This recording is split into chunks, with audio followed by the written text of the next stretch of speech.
I'm Judy Allen, and I'm looking at migrant farming in the United States. Often we go into our local supermarkets and we look for the best fruits and vegetables we can find without ever considering who picked those fruits for us. Who speaks for those people? The harvest of shame. In 1960, CBS News correspondent Edward R. Murrow called them the forgotten people, the undereducated, the underfed. With raw and striking images, Murrow's documentary exposed the poverty and deplorable working conditions endured by America's 2 to 3 million migrant farm workers. Only on name they are not slaves, but in the way they are treated, they are worse than slaves. Men, women, and children who harvested crops for the best-fed nation on earth earned barely enough to feed themselves. From the tomato, bean, and sugarcane fields of Florida, working steadily north to the apple orchards of New York, life was an endless road trip. In housing, crowded, dilapidated, often filthy, but all a worker could afford on an average yearly income of $900. That's about $6,700 today. Today, 50 years later, migrant work is still backbreaking. Here in Immokalee, Florida, the tomato capital of the country, harvest season is just beginning. While the work's the same, wages have improved. How much money do you make in a year, most years? Last year, in 2009, I earned $7,800 for the entire year. $7,800. On this day, Lopez is hired to work on a tomato farm more than 2 hours away. Over the years, the faces in the fields have changed, from poor whites and poor blacks to poor Hispanics. Today, most migrant workers are from Mexico. Workers make about $10,000 to $12,500 a year. There are no mandated benefits like health insurance, overtime, or sick pay. In extreme cases, some farm workers have been held against their will, forced to work for little or no pay, modern-day slaves. Women routinely endure sexual harassment. Since 1997, 7 slavery operations have been prosecuted in Florida. More than 1,000 workers have been freed. Most migrants are hard-working people like Claudia Vasquez, a mother of 4. This year's Vasquez has already picked Michigan blueberries, Georgia tomatoes, and now it's Florida grape tomatoes. On top of her $7.25 an hour minimum wage, she'll earn 60 cents for each 32-pound bucket she fills. Not a lot of money, just about enough to eat, but we don't have any money to save. But soon that may change. Under an agreement between Florida tomato growers and the CIW, an advocacy group for field workers, working conditions will improve to include shade in the fields, a strict code of conduct, and perhaps most importantly, increased wages. 9 national food giants, including Whole Foods and McDonald's, have agreed to pay an additional penny for each pound of tomatoes picked. That penny-a-pound program could put another $5,000 to $7,000 in the pockets of America's field workers each year. John Esform's family owns Pacific Tomato Growers, the first grower to sign on to the new agreement. Our effort was really about making it a public conversation because it's intolerable that anybody behave inappropriately within agriculture. We know that the industry is changing. We know that it doesn't have to be a harvest of shame anymore. It can be a harvest of hope. Hope for a better tomorrow. 50 years ago this week, America was given its first glimpse at what Murrow called the sweatshops of the soil. 50 years later, the bounty and blessings of many this Thanksgiving remains the burden of a few. Byron Pitts, CBS News, Immokalee, Florida. I'm heading over to Dr. Jim Luke's office at Lansing Community College. Dr. Luke is an economics professor who's going to talk to me about child labor laws and the economic side of migrant farmers. Okay, most people when they read a book like Tomato Land or they do something else, they first get to realize just how little the money is that farm workers get paid. And by the way, the average farm worker, migrant worker who picks tomatoes is likely to get paid somewhere in the neighborhood of about $10,000 a year, below the poverty line. When we first find out about that, we think it's all a matter of dollars and cents, but it's really a question of, yes, it's economics, but it's about economic power.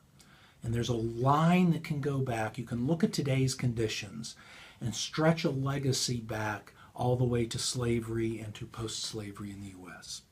And one of the significant parts, it's a fairly complicated history, but the U.S.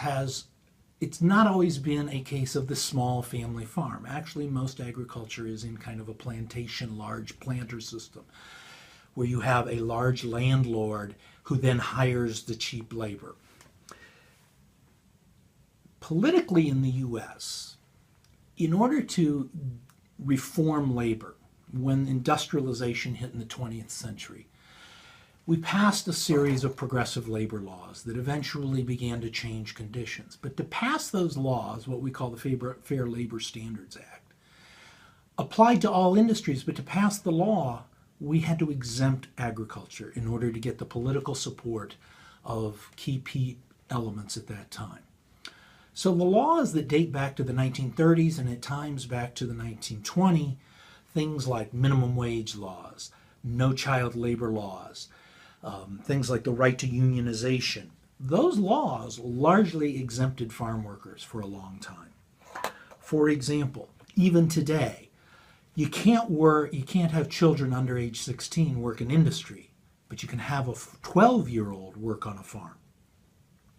You have union rights, but there's much greater restrictions on the ability of workers to organize and push for a union if they're in a farm industry. Minimum wages weren't mandated for farm workers until 1978, and even then there had to be another law in the decade that followed that tried to convert to say that, look, even if you're getting paid piece rate, in other words, how many tomatoes you pick, it still has to come out to the minimum wage. And we're still lagging behind because even that law isn't even enforced all the time. So what we have is a case where there's weak laws governing the workers, and at the same time we have a massive imbalance. The workers are largely poor, oftentimes uneducated. In the United States, in migrant farm workers, we're talking about largely 3/4 immigrant or Hispanic descendant, half of which may be undocumented workers, oftentimes unable to speak the language, let alone know or assert their own rights. So what you have is very weak power on the part of the workers compared to you have a very heavily concentrated industry. There are less than 1,000 tomato farms in the U.S., farmers, according to the U.S. Department of Agriculture. There are less than 50 firms of what we call integrated grower shippers, and they control all of it. They contract with the landowner, what we sometimes call the farmer. They contract with someone else who then hires the laborers and the workers. These grower shippers are where the power is. And 38 of those firms, according to researchers at the University of Arizona 20 years ago, 38 of those firms control 70% of the tomato output in California, Florida, and Mexico. So it looks pretty grim. However, there is a glimmer of optimism on the horizon, and that has to do with, again, power. In this case, it's the power of the consumer. When consumers get upset, when they find out about how the workers suffer in order to pick their vegetables, consumers have the power to demand that retailers demand better conditions of the wholesalers and of the growers and shippers. We're starting to see some of that power be exerted. What's optimistic, I think, is the fact that it really wouldn't take that much. We've already seen it be effective with McDonald's, Walmart. There's some other chains like Publix and Wendy's that are holding out. But it's important to realize that just $16 a year more per consumer paid for their fresh vegetables can raise the farm workers' wages 40%. 51-year-old Jaime Castellano is a former migrant worker who left the fields in 2004, earned his GED, and is now enrolled at Lansing Community College hoping to get a degree in education. My name is Jaime Castellano. I'm an ex-migrant worker. I'm trying to tell you a little bit about myself or my life, a little bit of my life. Went from Texas all the way to Florida, Michigan, Ohio, Indiana, and extremely hot while working in the fields, whether it was tomatoes, pickles, cabbage, lettuce, all that. What I'm trying to say is that people don't know how hard it is out there. So my best thing is to get educated. After 20-something years being in the fields, I decided 2004, I said, that's it. So I wanted an education, I wanted to teach, and my goal is to be a teacher and teach young children to get educated.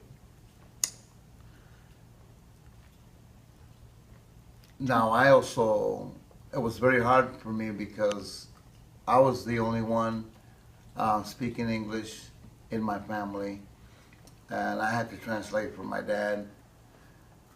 How I did it, I don't know, because he would always say, tell him. So I had to listen and learn. But my dad's philosophy was when we used to go to work, he used to say, learn, earn, and then get. If you know what it means, I know what it means, because that's how we earned it. We earned, we learned, and then we got. So whatever we wanted, we had to learn and then earn it. Jaime, I want to ask you, though, you told me an amazing story about an example in the tomato fields and how hard that was and what you had to do to earn money. Could you tell us a little bit more about that? Oh, yes. When we were working and picking tomatoes, we used to pick like in 40-pound buckets, and in order for you to make 40 cents, you had to fill up a bucket. So when you fill up a bucket, you had to run a block that way and then a block that way to go dump the bucket. So we had to run 2 blocks that way, 2 blocks back to make 40 cents, and then pick another one. And then, and we had to hustle. So like, say we worked till noon. At noon, we would take like a 20-minute break for lunch. But by then, we would already make 100, 150 buckets picked already. So that would be like $60 already. So you had to hustle, really hustle to earn that. But then as we continued through the day, it was getting hotter and hotter and hotter, and we still had to hustle. We couldn't stop because the fields, the rows were like 1 mile or 2 miles long. So in order for you to be done, you had to finish that whole row and then, stop completely, go up and go home, whatever. But yeah, we had water. My dad always had water for us, and that would calm us down. But still, you can't stop in the middle of the day or the middle of the road. So that was one of the most hardest jobs that we did. Just had to hustle, run, basically sprinting to go make 40 cents. You know what I mean? Right. Right. And then sometimes during the school year, you would go to school all morning and then go do that same thing too, right? Yes, because we had a class from 6 to 12, and as the bus was driving by the highway, we'd see everybody working there, and my dad said, make sure he drops you off right here, next to the field. So after 12 o'clock, we would go to the fields. For how many hours? Oh man, we would work till like 6 o'clock. 6 o'clock at night. Yeah. Get up and be in school at 6 a.m. the next morning. Yeah. Okay. So that was kind of like, it was like an everyday thing for us, man, Then when we would travel, we'd move I'd say 8 to 10 weeks because we had to move. Then when we moved, like when we moved from Florida to Michigan, and that was the summer, I mean, we had really no fun because we always had to work, you know what I mean? Like when it rained, that was fun for us because we would get wet, it's like, wow. But other than that, man, it's everyday thing. And the thing of it was that we never took a day off, worked Saturday, Sunday. Monday through Sunday. You know, it's Monday through Sunday every day, every day. Good morning. I'm standing in front of our state capitol in Lansing, Michigan. And in just a few hours, this place is going to be abuzz with over 80 farm vendors selling their products. The mission of this event is to ask our legislators to support our local farmers, agricultural-based businesses, and farmers markets. Annually, the Michigan Farmers Market Association hosts one or more farmers markets at the state capitol building here in Lansing. I'm walking on the sidewalk checking out the products from the different vendors who come from all over the state to attend this event. Their products vary from produce to meats. I've seen flowers and, of course, my favorite, popcorn. It's important that we consumers support local farmers and agriculture-based businesses. Increasing their profits can in turn help the workers who pick the food. Most of you have heard of Whole Foods markets. What you may not know is that Whole Foods is in partnership with the Fair Food Program started by the Immokalee workers in Florida. The Fair Food Program ensures humane wages and working conditions for farms, farm workers, and food retail companies. Let's go on inside.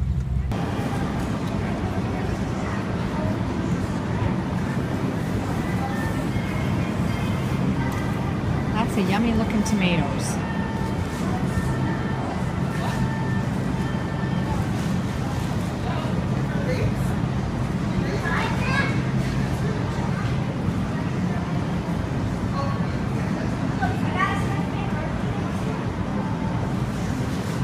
I'm now on my way over to Cruz Villarreal's farm. That's about 30 minutes from here. Okay, this is where we store our garlic. We store it up high. But, you know, when I look up at that, it's interesting because it reminds me of things I've read and things I've seen. There are buildings in our tobacco states that are 4 times this.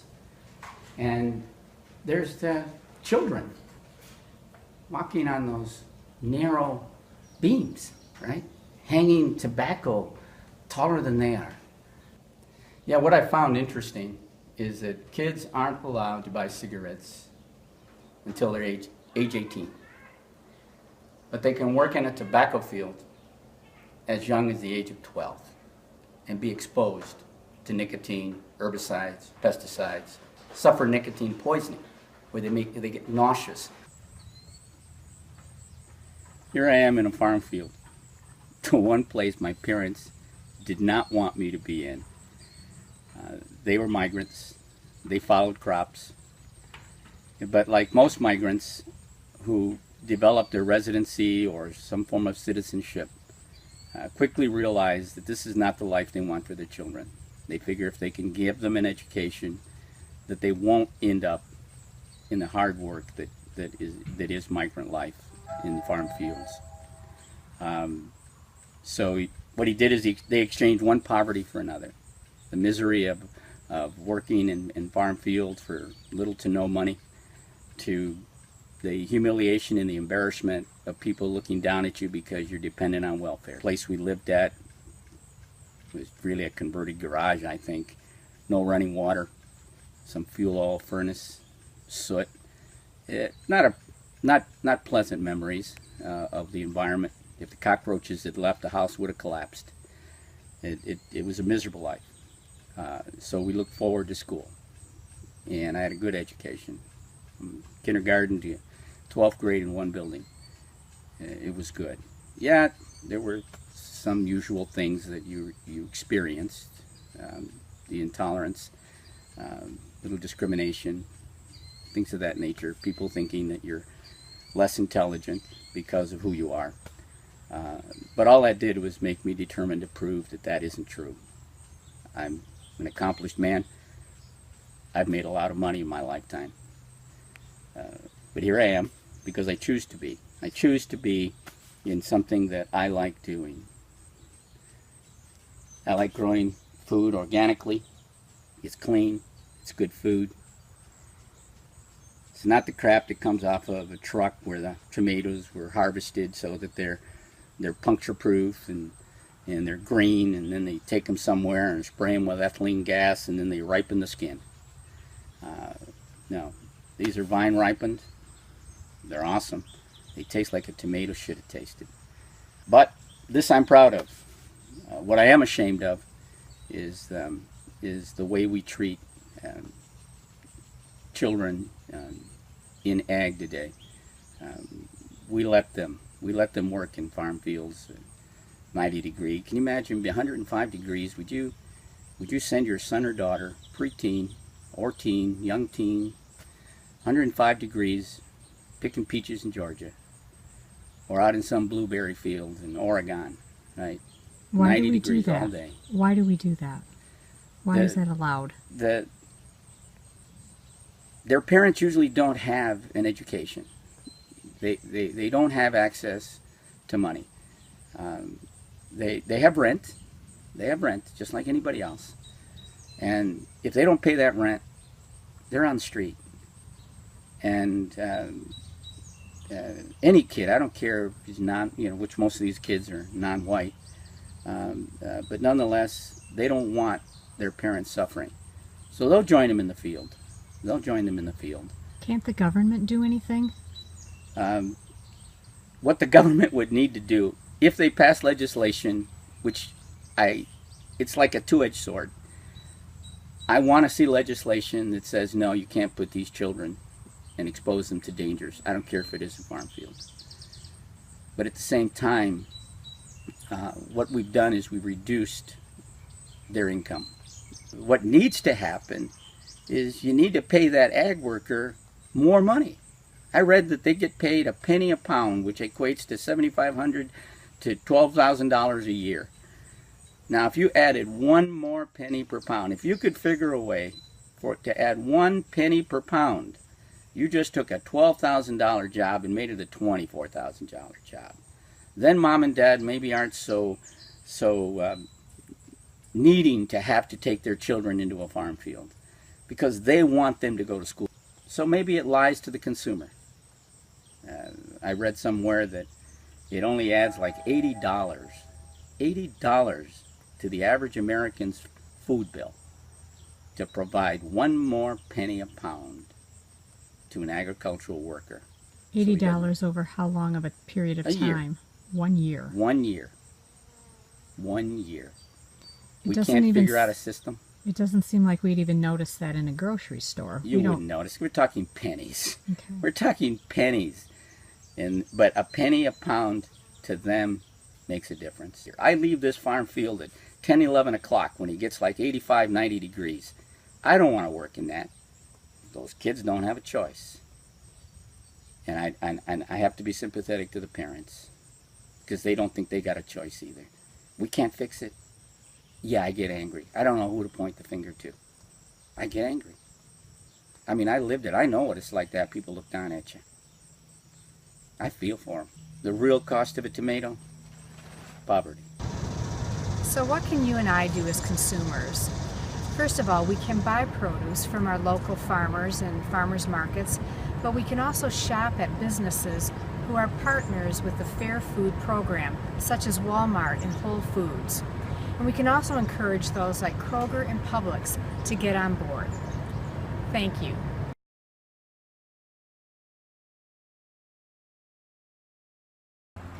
I just returned from Cruz's farm and he gave me a handful of these little grape tomatoes.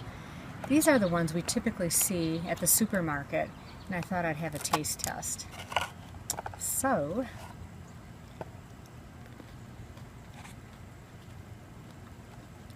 these taste great. I eat them every day. This is the one from Cruz's farm. That tastes delicious too.